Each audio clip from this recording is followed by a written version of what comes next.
আসসালামু আলাইকুম বন্ধুরা, সবাই কেমন আছেন? আলহামদুলিল্লাহ। এটা হলো আমার ছাদ বাগান। ছাদ বাগানে ড্রাগন ফল, এই পুরোটাই ড্রাগন গাছ।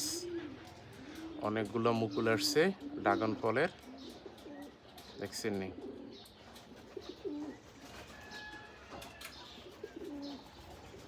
আমার ড্রাগন গাছের মুকুল আসছে। এটা ছাদ বাগানের উপর করা হয়েছে।